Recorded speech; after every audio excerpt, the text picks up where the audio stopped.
and she commanded them.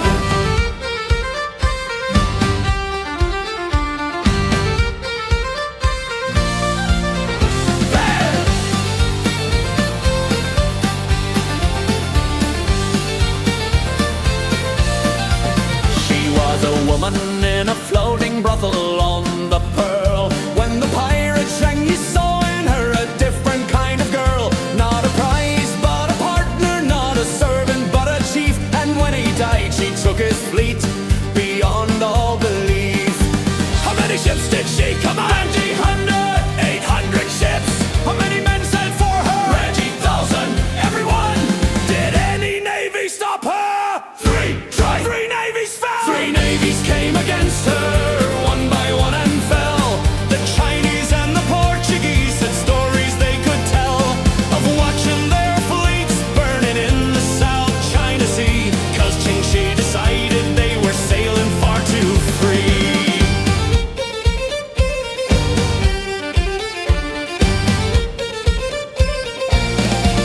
She ruled the China seas with iron hand, 800 ships that answered her command.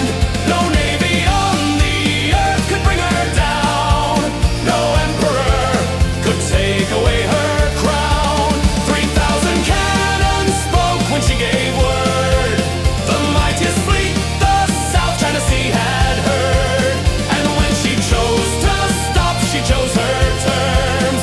The greatest pirate admiral history confirms. When China offered pardon, she negotiated back. Not surrendered, but retired with everything intact. Her ships, her men, her treasure, and her name, and walked away from piracy exactly as she came. Into legend, into history, and into every song that tries to find the words for someone who belonged not to any empire, not to any flag or throne, but to the South China Sea that she had made home. 100 ships, she built them into one. Had 8,000 men who served beneath her sun. Three navies broken on the rocks of her command. The finest admiral who ever sailed from any land. She took her terms, she walked away on her own conditions, on her chosen day. Ching Shih, the ocean bound, the greatest name the South China Sea allowed.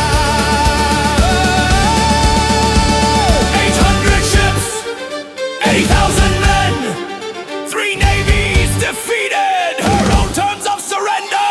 No man in the history of piracy ever did more. No man.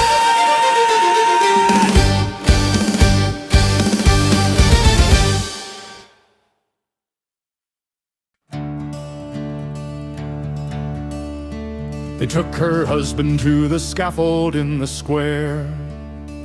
Said he was a traitor when no traitor was there. The King of France signed his death for politics alone, and left her with 3 children and a heart of stone. What did Jean de Cleason do? She bought 3 warships black. What color were the sails? Crimson, red as blood. How long did she hunt? 13 years, never stopped. She sold everything she owned to buy 3 warships black, and painted them with crimson, and she never looked back. She named them her revenge and took them to the Channel Sea, and hunted every friendship that she happened there to see.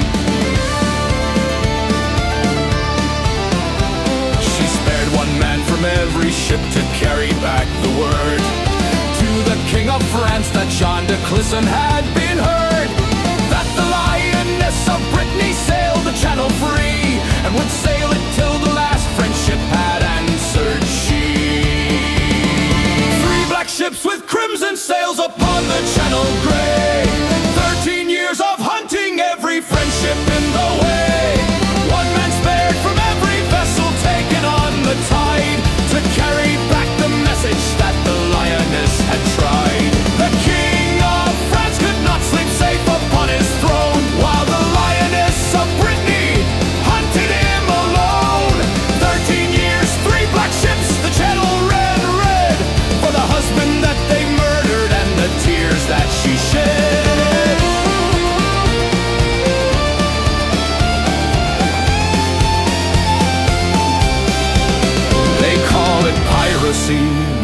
Every sailor on the sea knows the name of John de Clisson and what made her free.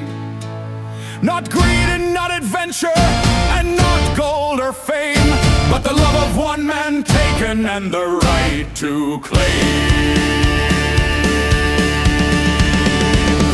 3 black ships, the crimson sails flew free. 13 years she hunted endlessly. The king of France could never sleep in peace, while John de Clisson's vengeance would not cease.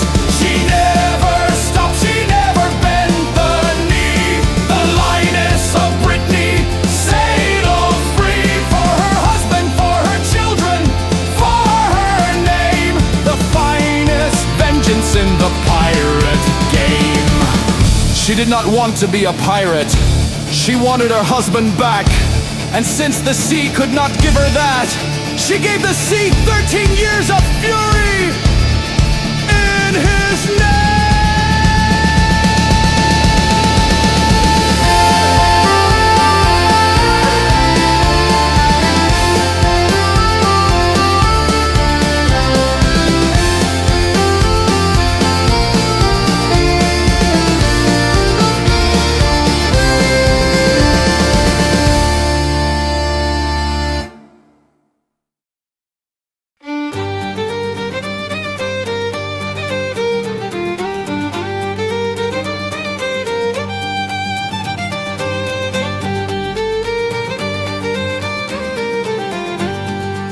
She sailed as Margaret for years among the crew, and every man aboard thought Mark was through, and threw a man like any other on the deck, until the truth came out and left the crew a wreck. How long did she sail as Mark? Years! 3 years at least! Did anyone suspect? Not one! Not a single man! What revealed the secret? A duel! She won a duel and stood there! A sailor challenged Mark to duel on the open sea, and Mark said very well and fought with perfect fee, of skill and speed and courage that the challenger never knew. And when it ended, Mary Read stood there in view. The man who challenged her had hoped for easy sport. A small sailor was the prize he thought he sought, but Mary Read had faced enough of being underestimated, and left the challenger appropriately educated. She fought beside us and we never knew. She bled beside us and we never knew. She held the ropes and manned the cannon true. She was the finest sailor of the crew. And when the secret finally came to light, every man admitted she had proved her right to stand among us, not by birth or name, but by the courage she had shown in every pirate game. And Calico Jack, who captained them, said nothing needed said. Mary Read had proved her worth by how she sailed and bled. And the crew who once knew Mark now knew Mary true, the finest pirate either name had ever been or knew. To every Mark who sails beneath a different name, to every Mary fighting in a different frame, the sea does not ask who you were upon the shore. The sea asks only what you do when cannons roar. And Mary Read answered when the cannon spoke. She answered with a cutlass, and she never broke.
had no place upon the pirate sea. They said the black flag was for men, and men alone were free. She left her husband and she left her life of comfort on the shore, and proved that she was worth 10 men, and then she proved 10 more. Did Aunt Bonny run when the Navy came? Never! She stood and fought! What did the rest of the crew do? He did! They hid below! And Bonny stood alone at the rail, alone!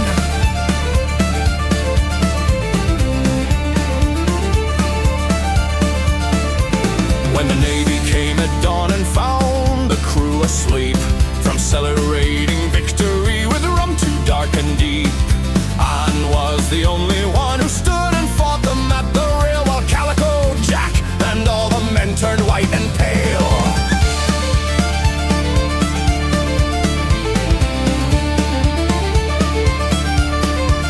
When they brought Jack to be hanged, she asked to see him last, and looked him in the eye, and held nothing back or fast. She said, if you had fought like a man, you need not hang like a dog, and walked away and wrote that truth inside her mental log. She left the comfort and she chose the sea. She fought when fighting men refused to be. She stood alone at dawn against the Navy's might, while those around her chose to hide from fight. The last words that she gave the men she loved were fiercer than the ocean and the sky above. If you had fought like a man, she said it plain, and Bonny burning fierce through joy and pain.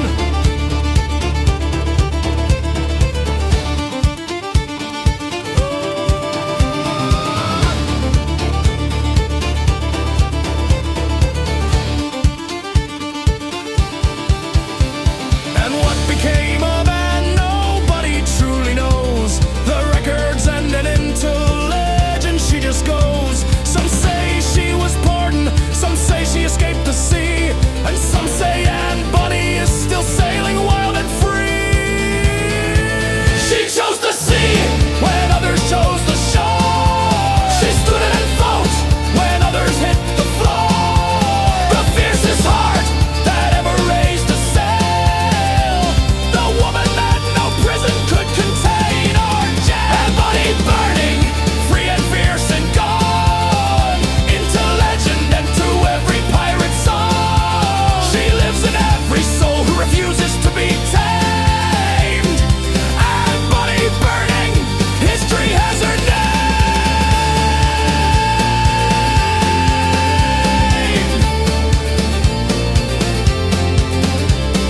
Nobody knows where Aunt Bonny went, and that is exactly right. A woman like Aunt Bonny does not end with the historical record. She just keeps sailing. She just keeps sailing!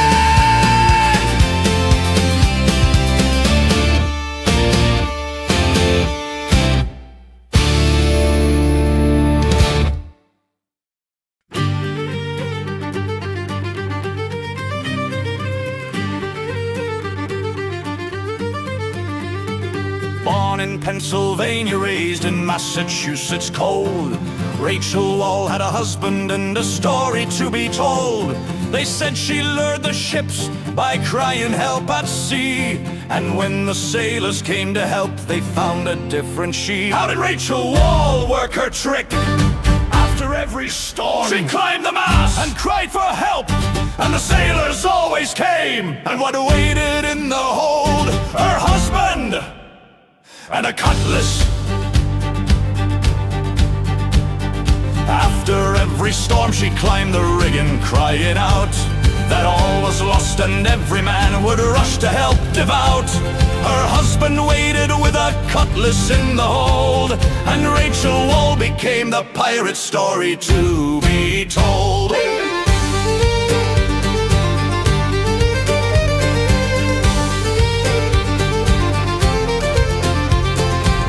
American woman hanged dead as a pirate true in Boston 1789 with morning dew. She confessed to theft but not to murder at the last, and went into the history with her story unsurpassed. After every storm, she climbed the mast and cried. After every storm, the rescue ships complied. After every storm, her husband took the prize, the Sea Witch of New England under open skies. First American pirate woman known to history. First American woman hanged, that is her legacy. Rachel Wall, the storm was always hers to call. She stood with her head high before the final fall. She was not Ching Shih with 800 ships at sea. She was not Grace O'Malley with a dynasty of free. She was a woman in New England with a husband and a trick, and she made her mark in history with something very quick. First American pirate, Rachel Wall her name. First American woman hanged in the colonial game. She confessed to what she did and held her head up high. Boston 1789 beneath the morning sky. She denied the murder, owned the theft she did, and went into the history the way the brave ones bid. Rachel Wall, the first American pirates to. Here is to Rachel Wall, here is to you. First American pirate, first American woman hanged for it. She went with her head up and went into history with more dignity than most.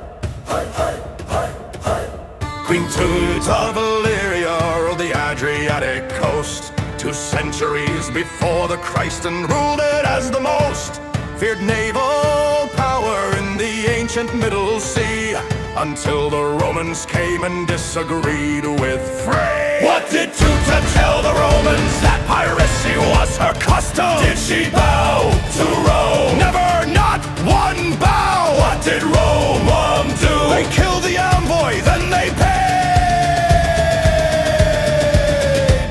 She told the Roman envoys that it was the custom of her land, that queens could authorize their pirates where to hand their operations freely on the open ancient sea, and Rome could take that answer as the only one from she.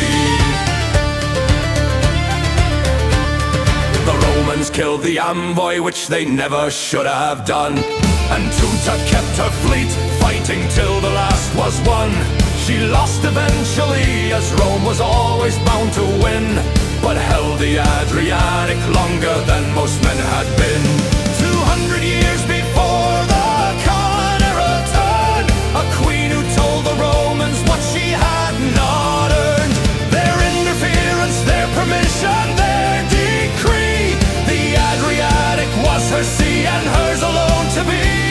She held the ancient coastline and the ancient fleet, and made the Romans fight for every mile of her defeat. Queen Tita, 2,000 years before our age, the first great pirate queen on history's page.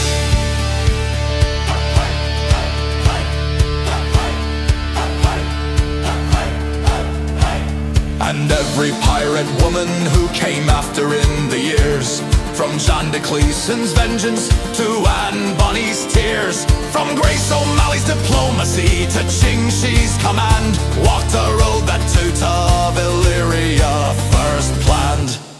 Here is to Tuta, the first name on the list. 2,000 years of pirate queens, and she began the twist of history that proved the sea belongs to those who dare, not to any empire and not to any air, but to the ones who sail it with the courage to be free. Queen Tuta of Illyria,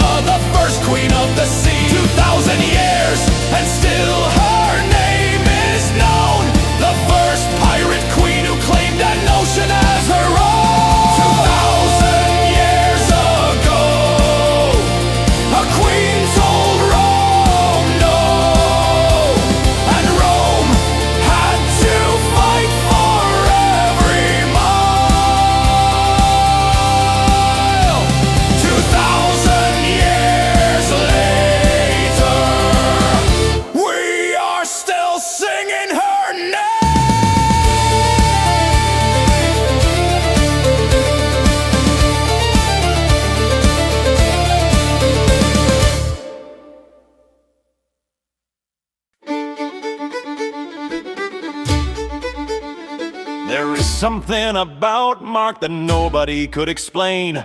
Mark fights better than any man through sun and rain.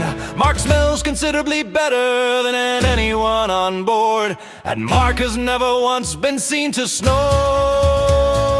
Jenkins, what do you think about Mark? Something is not right about Mark. Thomas, what do you notice about Mark? Mark is very small for a very manly man. Cook, what do you say about Mark? Mark ate my cooking and said it was delicious. Nobody does that. Now Mark aboard our ship had sailed with us 3 months, and nobody had noticed through the storms and the affronts, until the day Mark's hat blew off in a Caribbean gale, and suddenly the mystery was clear beyond the veil. We looked at Jane, and Jane looked back at us with calm, and said she hoped this would not cause alarm. She was better John we had before, and she would keep on sailing if we would ignore. The hat blew off, and everything made sense. The hat blew off, 3 months of false pretense. the hat blew off, And John was Jane all along. the hat blew off. But Jane had been so strong. She swabbed the deck, She manned the cannon well. she pulled the ropes, She had a story to tell. the hat just blew away. And there she was, the finest sailor, and not John because. The captain thought about it for approximately 3 seconds and then said, "Carry on, Jane, welcome to the free." The crew looked at each other and they all agreed that Jane was everything the ship would ever need.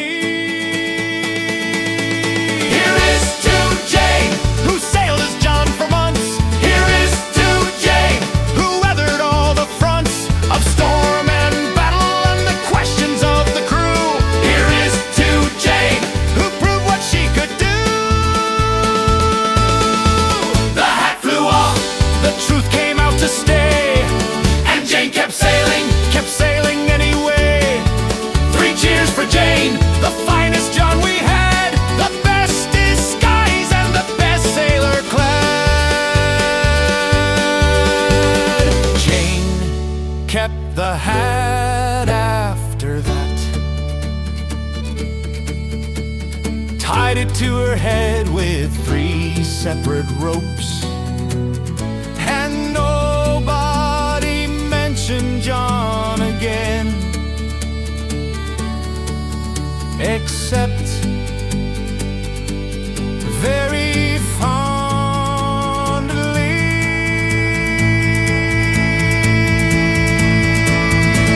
here we to Jane, here we to Jane, here is to Jane. Who weathered all the fronts of storm and battle and the questions of the crew, Here is to Jane, who proved what she could do. the hat flew off, The truth came out to stay, and Jane kept sailing anyway. 3 cheers for Jane, The finest John we had, the best disguise and the best sailor clad. Jane kept the hat after that, tied it to her head with 3 separate ropes, and nobody mentioned John again, except very fondly.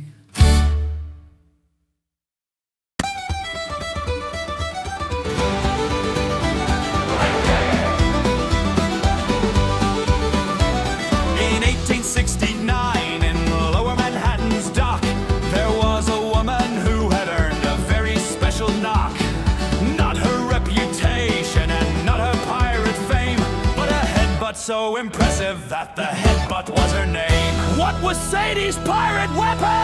her head, She headbutted! Did it work? Every time! Every single time! What about the ear? Do not ask about the ear! Sadie headbutted her enemies before she robbed them clean. The most efficient method any New York pirate seen. She led the Charlton Street gang along the Hudson shore, and any boat that moored there found that Sadie wanted more.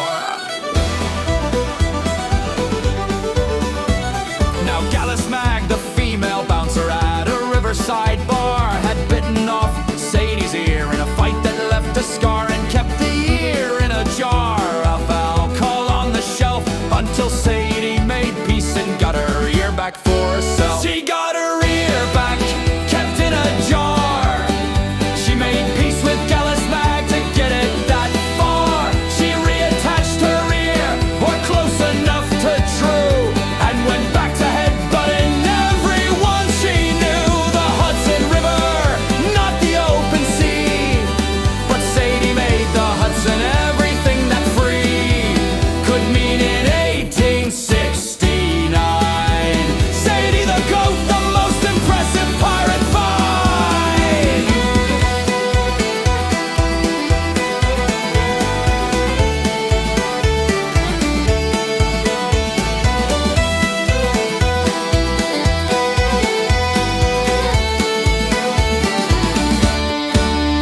She was not on any ocean and she had no fleet of sails, but Sadie the Goat has earned her place among the tales of those who found their own way to claim the water's edge and held the Hudson River from the dock to the ledge. Here is to Sadie and her magnificent head. Here is to Sadie, who headbutted instead of any conventional pirate technique or art. Here is to Sadie, who played the finest part. Nobody before, nobody after has used a headbutt with such skill and laughter. That level of commitment deserves a song. Sadie the Goat, the Hudson's all along. Nobody before Sadie, nobody after Sadie used a headbutt as their primary weapon and succeeded. That deserves a song! That deserves a song! That absolutely deserves a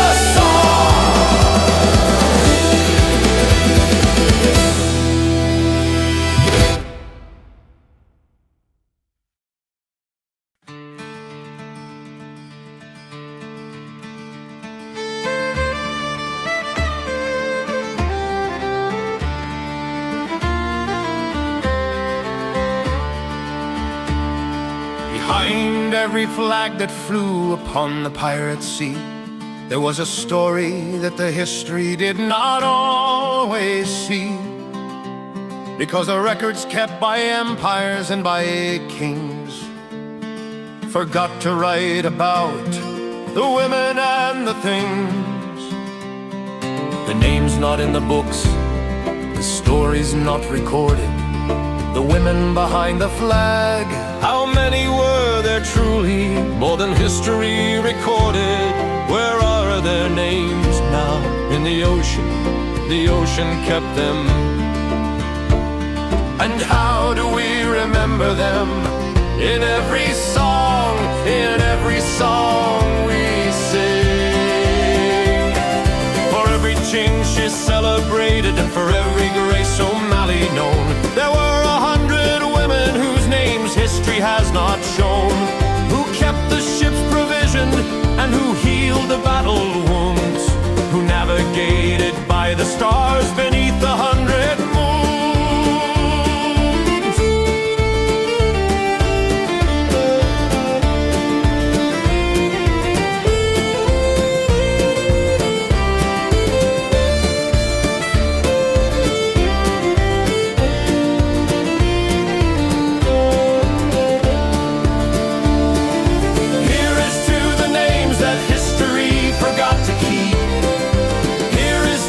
Women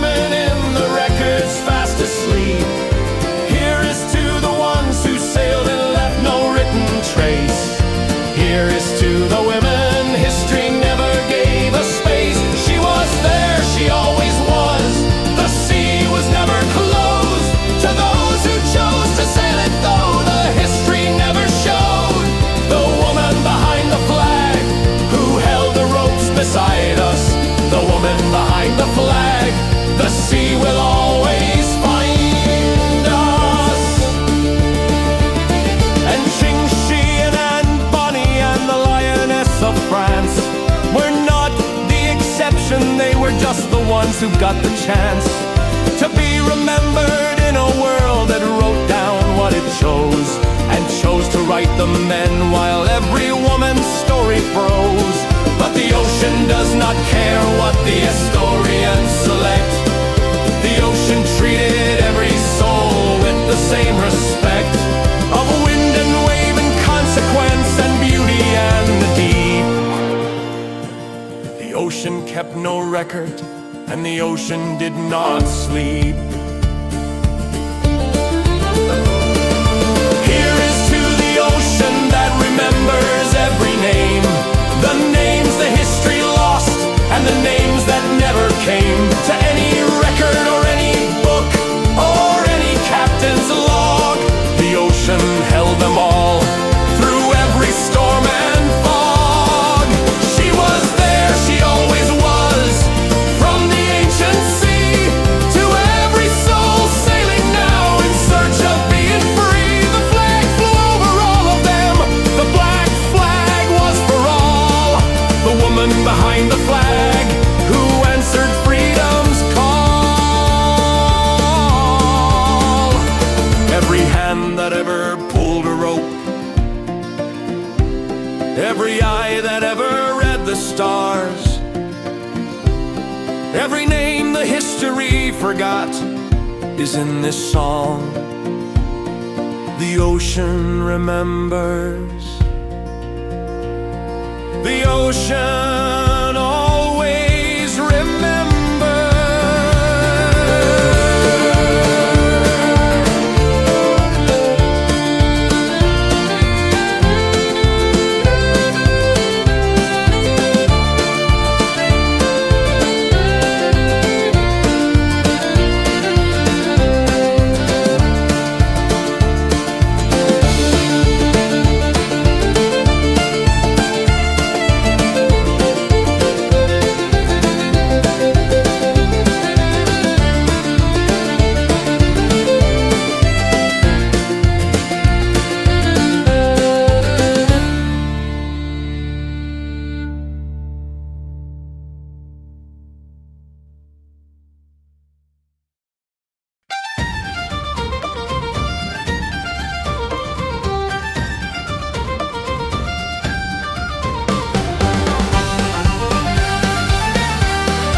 When they took her ships and men, but Grace O'Malley had a way of coming back again. She sailed to London in the 1590s cold, and knocked upon the palace door as if she owned the gold. Where did Grace O'Malley sail? To London, straight to London. Who was waiting in the palace? Elizabeth, the English queen. Did Grace down to Queens? Elizabeth, the Queen of England, sat upon her throne, and Grace O'Malley stood before her, claiming her own. Two queens of different kinds who met across the room and spoke together as the equals in the afternoon. Grace asked for the release of her son and her estate, and offered England her alliance from that very date. Elizabeth considered what this woman from the West had sailed alone to London for, and gave her the request. Two queens across a table in 1593, one who ruled an empire and one who ruled the sea. Neither bowed to the other and neither looked away. Two women who commanded men sat down that London day. Grace got her son, Elizabeth got her word. The finest diplomatic meeting history has heard. Not between two kings, between two queens instead. Grace O'Malley and Elizabeth both bowed to no head. And Grace sailed home to Connacht with her son beside, and kept the western coast of Ireland with Irish pride. For 15 more years beyond that London afternoon, the pirate queen of Connacht sailing under every moon. Grace O'Malley she returned from London free. Grace O'Malley, the Queen of the Irish Sea, met Elizabeth as equal and sailed home with her son, the finest diplomatic victory any pirate ever won. Not by cannon, not by cutlass, but by standing tall. Grace O'Malley walked into the palace and walked out with all. Connacht's queen, Ireland's own, the pirate who stood equal to the greatest English throne. She sailed from Connacht to London alone, walked into the palace, walked out with what she came for. Sailed home! That is Grace O'Malley in everything she ever was.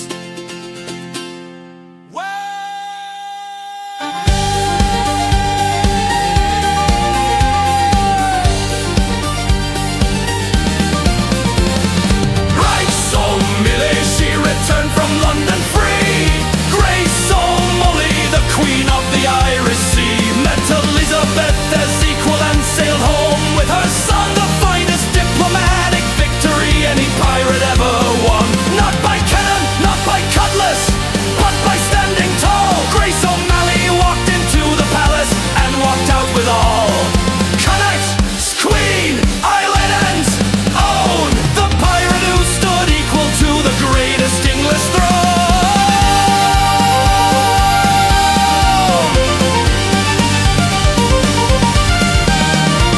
She sailed from Connacht to London alone.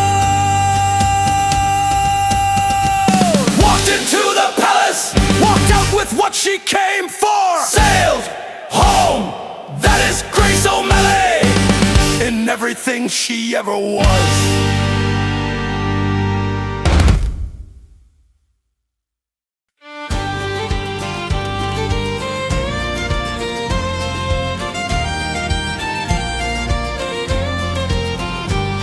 They called her the Admiral's wife and expected her to wait at the window of their Bristol house and accept her fate of watching ships leave harbor and counting days alone until the day the harbor brought her husband home. What did the harbor bring one day? Not the Admiral, not alive. What did she do at the window then? She left it, she left the window. Where did she go? She bought a passage to the sea. The day they brought his body from a ship in 1704, she understood that waiting at the window was no more.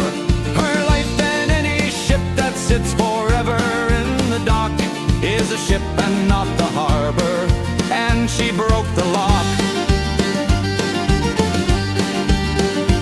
She sold the Bristol house and bought a passage on a crew that took her to the Caribbean where the ocean blue had no record of the Admiral's wife or widow's black, only of the woman who decided to sail back. She left the window and she left the waiting and the grief. She left the harbor for the ocean and found relief not in forgetting and not in running away, but in choosing her own horizon every day. The Admiral's wife became the ocean's own instead, not defined by who she loved or who was left for dead, but by the bow she pointed at the endless open blue. The Admiral's wife decided what her life would do. And nobody recorded what became of her name in any captain's log or any admiral's claim.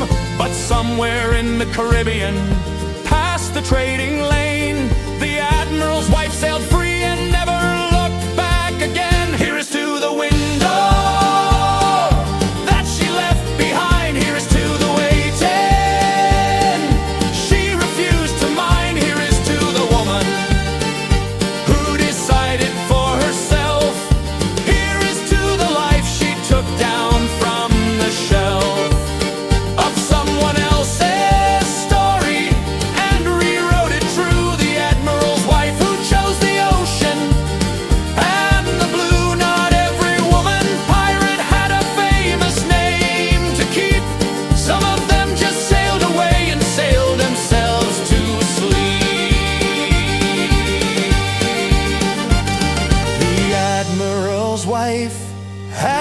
famous name.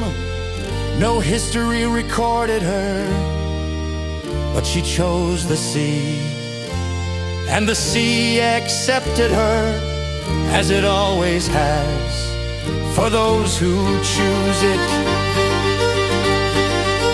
Here is to the window that she left behind. Here is to the waiting she refused to mind. Here is to the woman who decided for herself.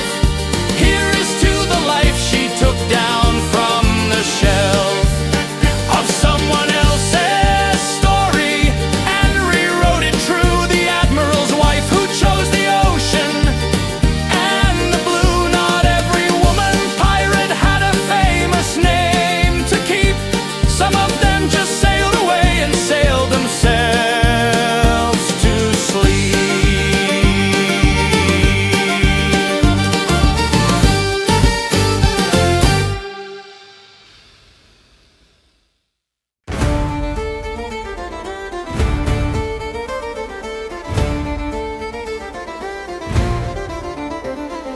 480 years before the common turn, Artemisia, queen of Halicarnassus, chose to burn her ships into the battle at Salamis in the dawn, and showed the ancient world what a queen was born for. Who held the line at Salamis? Artemisia! She held it! What did Xerxes watch from the hill? His fleet breaking and her holding. What did the great king say? My men became women, my women became men. Xerxes, the great king of Persia, watched the battle from the hill and saw his fleet in chaos and looked for someone still fighting with precision. And he pointed at her ship and asked, who commands that vessel with such grip?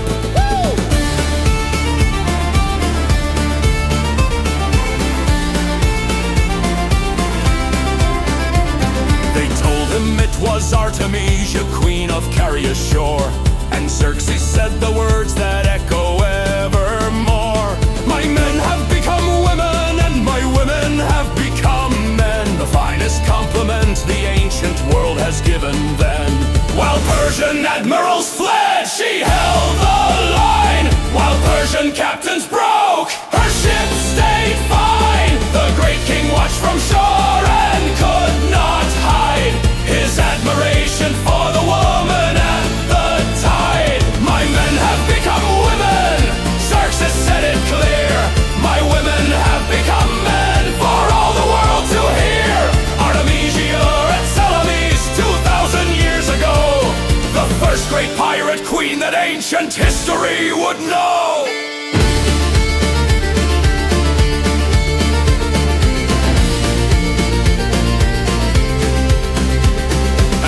Would come after, and then all the rest would follow in the ancient wake that Artemisia blessed.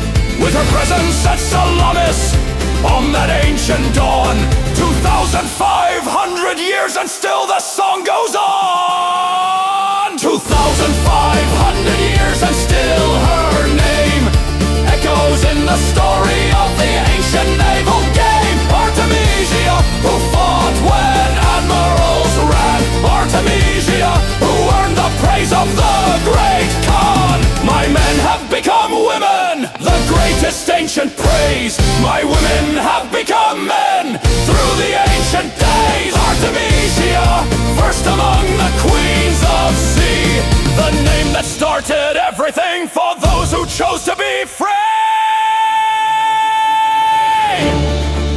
2,500 years ago, a queen held the line at Salamis, and the greatest king looked at his admirals, then looked at her. 2,500 years, and we are still telling that story.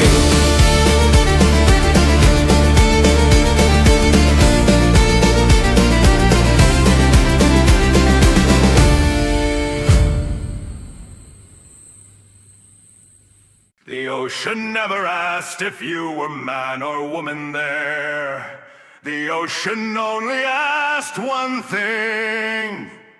Can you sail?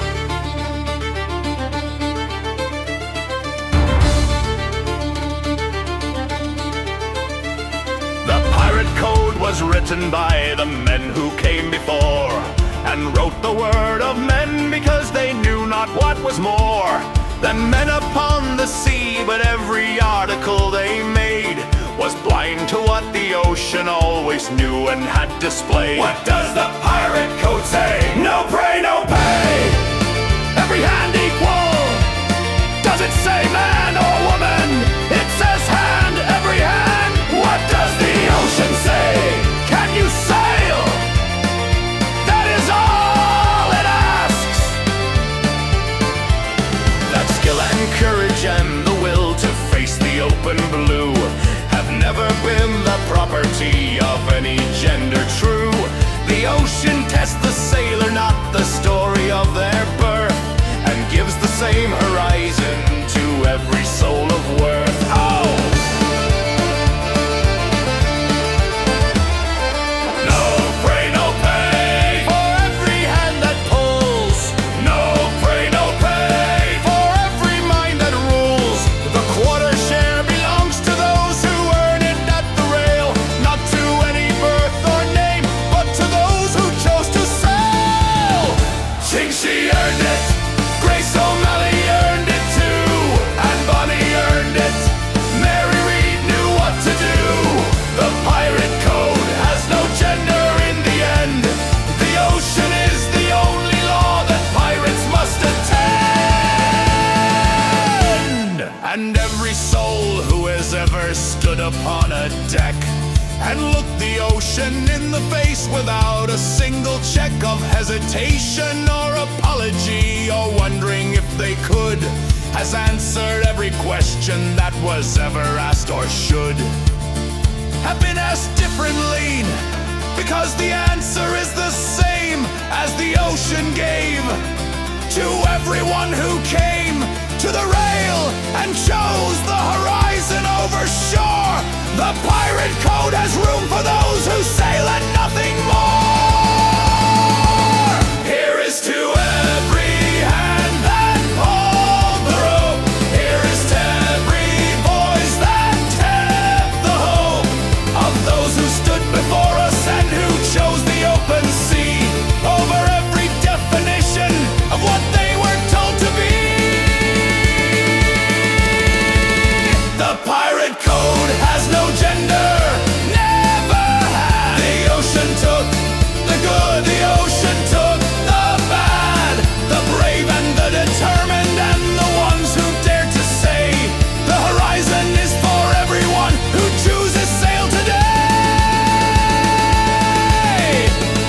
Ching Shih, Grace O'Malley, and Bonny, Mary Read, John de Cleason, Artemisia, Rachel Wall, Sadie the Goat, the Admiral's wife. The pirate code has no gender. The ocean never thought it did. No pray, no pay. Every hand equal. Does it say man or woman? It says hand, every hand. What does the ocean say? Can you sail? That is all it asks. No pray, no pay. Every hand equal. Does it say man or woman? It says hand, every hand. Hey, hey, hey, hey, hey. No pray, no pay.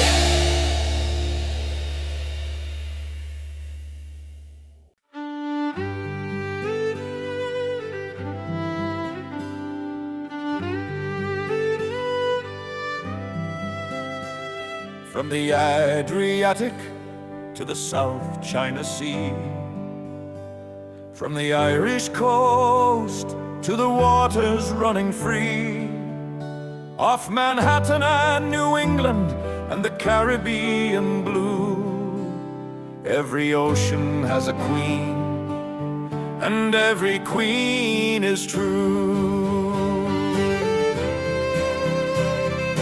To turn Artemisia in the ancient days, Greece, O'Malley and Jean de Cleason in their different ways. Ching Shih with 800 ships and Anne with one, and every unnamed woman sailing under the same sun. Who ruled the South China Sea? Ching Shih, 800 ships! Who stood before Elizabeth as equal? Grace O'Malley, Ireland's own! Who do we remember? All of them! Every single one! Queens of every sea, every ocean wide. Here is to the queens of the Irish Western Sea. Here is to the queens of the South China waters. Here is to the queens who sailed and chose to be free. Queens of every sea, every ocean wide. Queens of every sea, sailing every tide. Queens of every sea, named and unnamed too. Queens of every sea, the ocean held you true. The history forgot the most of them in time, and wrote the men in ink while women wrote in brine. Of the ocean that remembered what the records chose to lose. Every woman, every sailor, everyone who chose to choose. And every soul who looks at the horizon and sees more than the window and the waiting and the life upon the shore is every queen who ever sailed in any century. The ocean has been waiting since the first sailing free. Queens of every sea, from the ancient days. Queens of every sea, through the ocean's haze. Queens of every sea, named and unnamed. Queens of every sea, history reclaim. Every Ching Shih, every Grace O'Malley too, every unnamed soul, the ocean held you true. Queens of every sea, the flag flew over all. Every pirate queen who answered freedom's call. The ocean does not have a history book. The ocean only has the tide, and the tide has carried all of them, every queen of every sea, and will carry everyone to come. The ocean holds them all. The ocean has always held them all.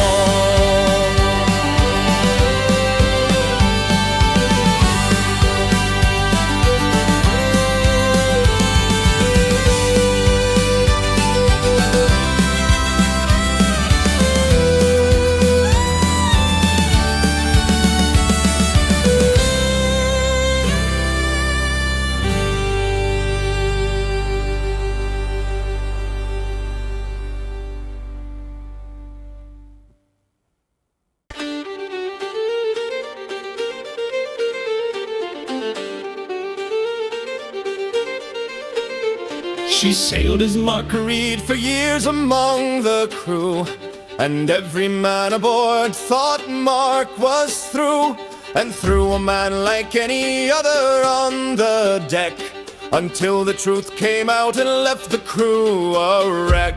How long did she sail as Mark? Years, 3 years at least. Did anyone suspect? Not one, not a single man. What revealed the secret? A duel! She won a duel and stood there!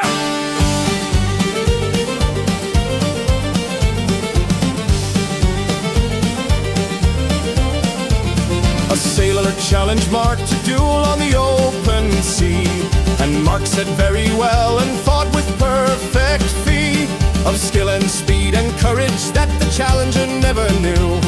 And when it ended, Mary Read stood there in view.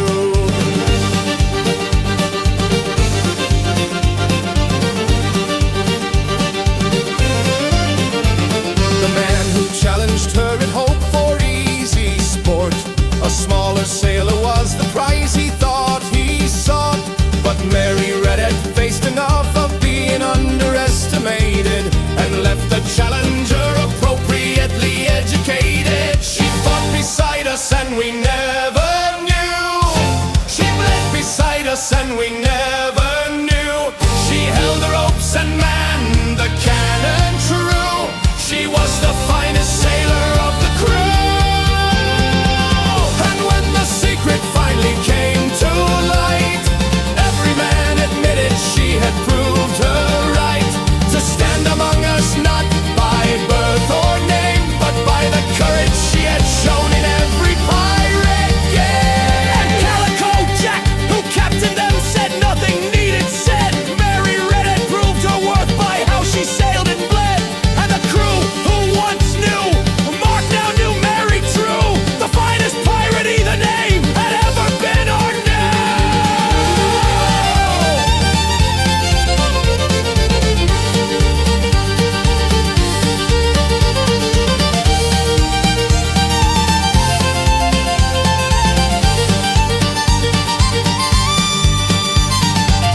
To every Mark who sails beneath a different name, to every Mary fighting in a different frame, the sea does not ask who you were upon the shore. The sea asks only what you do when cannons roar. And Mary Red answered when the cannon spoke. She answered with a cutlass and she never broke. Here is to Mary, here is to Mark, the finest sailor sailing after dark. We knew Mark, we know Mary. Both of them were the finest sailor on the ship. And that is all that matters on the sea. Ho! Ho! Crew! Toasting Mary!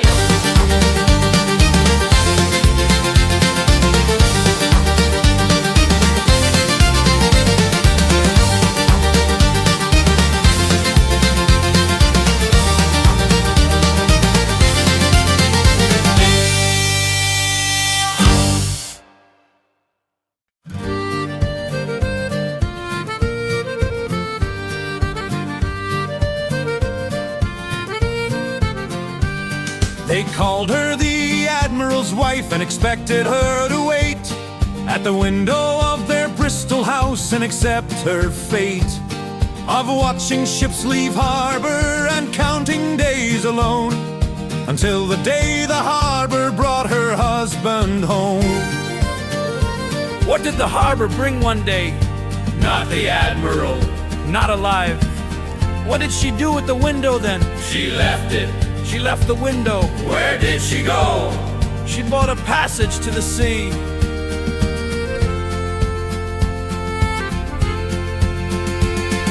The day they brought his body from a ship in 1704, she understood that waiting at the window was no more her life than any ship that sits forever in the dock is a ship and not the harbor, and she broke the lock.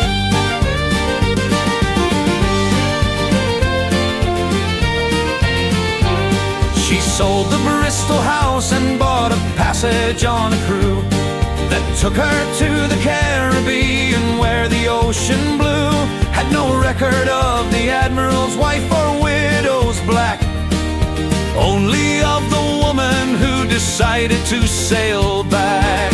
She left the window and she left the waiting and the grief. She left the harbor for the ocean and found relief, not in forgetting and not in running away, but in choosing her own horizon every day. The Admiral's wife became the ocean's own instead, not defined by who she loved or who was left for dead, but by the bow she pointed at the endless open blue. The Admiral's wife decided what her life would do. And nobody recorded what became of her name in any captain's log or any admiral's claim. But somewhere in the Caribbean, past the trading lane, the Admiral Admiral's wife sailed free and never looked back again. Here is to the window that she left behind. Here is to the waiting she refused to mind. Here is to the woman who decided for herself. Here is to the life she took down from the shelf of someone else's story and rewrote it true. The Admiral's wife who chose the ocean and the blue. Not every woman pirate had a famous name to keep. Some of them just sailed away and sailed themselves to sleep. The Admiral's wife had no famous name, no history recorded her, but she chose the sea, and the sea accepted her, as it always has, for those who choose it. Here is to the window that she left behind. Here is to the way